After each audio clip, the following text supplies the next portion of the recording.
Welcome to History. I'm Dr. Yوڤال Hərاری, and I teach history at the Hebrew University in the ancient city of Jerusalem, a place suffering perhaps from too much history.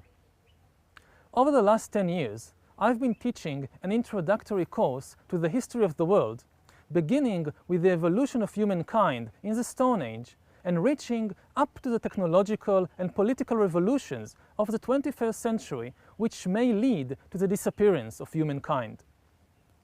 I'm used to teaching a rather mixed crowd of students. Most of my students are Israelis, but some are Palestinians, and quite a few are foreign exchange students. I would be delighted if you too would join this course and journey together with us into our common but troubled past. But let's begin with the present. At present, we humans basically own this planet. Think about the following facts. There are at present about 7 billion humans on the planet. If you took all these 7 billion humans and put them on a large scale, they would weigh about 300 million tons.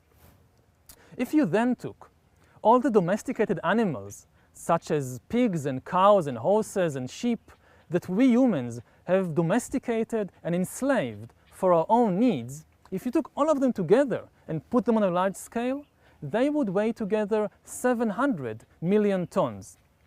By comparison, all the remaining large creatures of planet Earth, from lions and elephants to whales and crocodiles and penguins, weigh together less than 100 million tons. So this is why we can say with justification that we humans own this planet. This was not always so. If you traveled back in time about 70,000 years, you would discover that the world contained less than 1 million humans, and their impact on their fellow animals and on the ecosystem in general was minimal, less than that of, say, jellyfish or bumblebees. So how did we reach from there to here?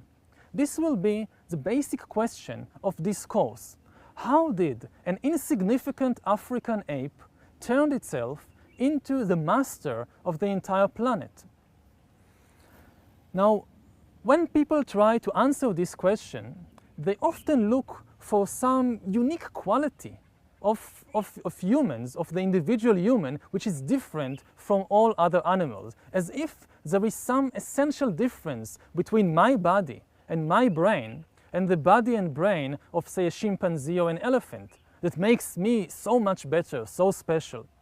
But the truth is that the secret of human success is not located at the level of the individual human.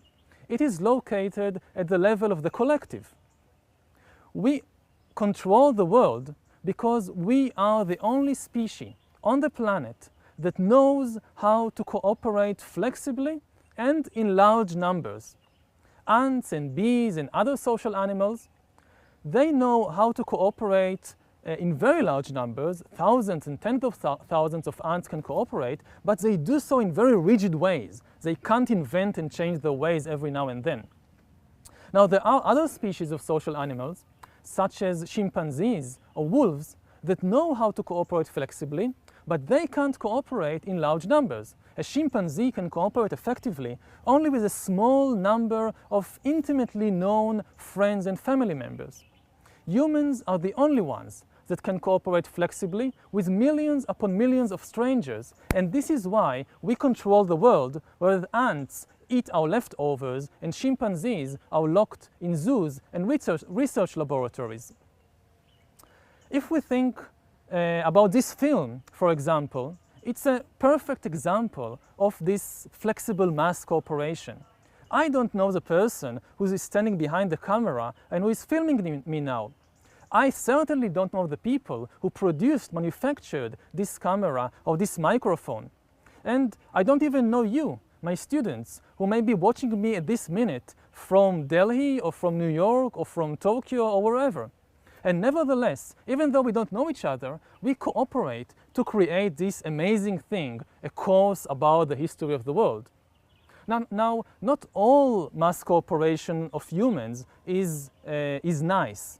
prisons are also an example of a mass cooperation between humans, and so are slaughterhouses and concentration camps. Lions don't have prisons, chimpanzees don't have concentration camps because they can't cooperate flexibly in large numbers. Now, how then do humans cooperate effectively and flexibly in large numbers? What is the secret behind this trick? The secret behind this trick is, in one word, imagination.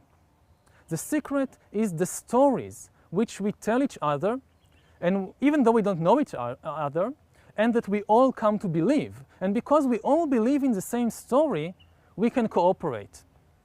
If you examine any mass cooperation network, a state, a church, a tribe, a business corporation, you will find that in its basis there are stories which people invent and tell each other about things that don't really exist.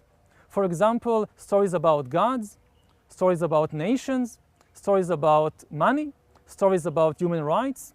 The fact is that there is no such thing in the world as gods or money or human rights except in the common imagination of human beings. This piece of paper, green piece of paper, it's worth something only because you and me agree that it's worth something. This is the basis of our economy.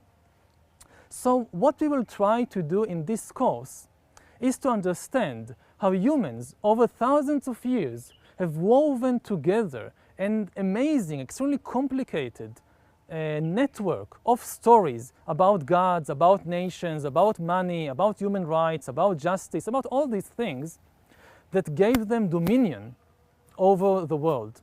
And we will try to understand why eventually people came to believe particular stories and not others.